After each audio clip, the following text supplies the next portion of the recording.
পিছনে রাস্তাটা ভালো আগে আগে ফার্স্ট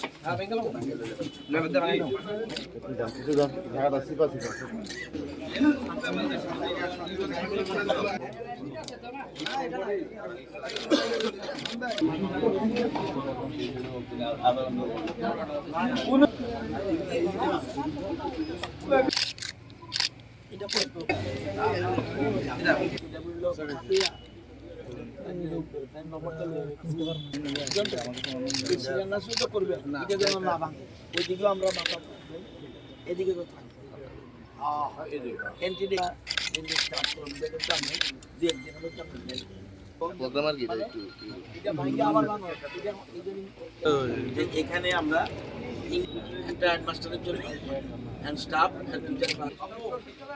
2010 থেকে সেক্রেটারি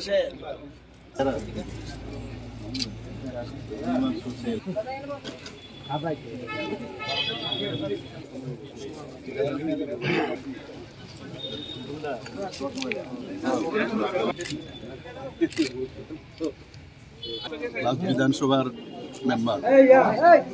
তো বহুদিন ধরে আমরা এই ক্ষেত্রমোহন স্কুলের সুখ্যাতি আমরা অনেকদিন ধরে শুনে আসছি ছোটোবেলার থেকে।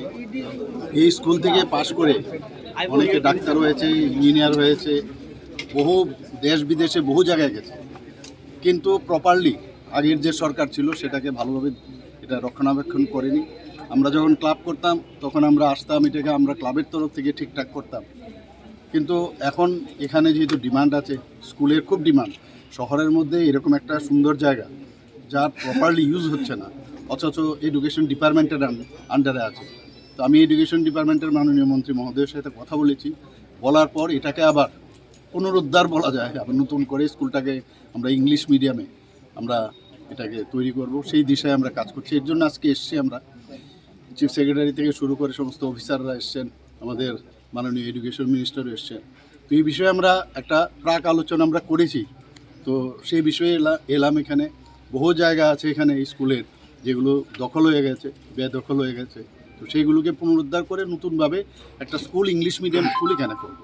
কবে নাগাদ শুরু হতে পারে? ফাউন্ডেশন তো দিয়ে দিতে হবে, আদারওয়াইজ তো কাজ শুরু করা যাবে না। তো দেখা যাক, আগে তো ফাউন্ডেশন লে করে আমি ইঞ্জিনিয়ারদের বলেছি প্রপারলি এটা ডিজাইন করে আমাকে দেখানোর জন্য। আমরা সবাই মিলে দেখব, ইঞ্জিনিয়ারদের সাথে কথা বলবো।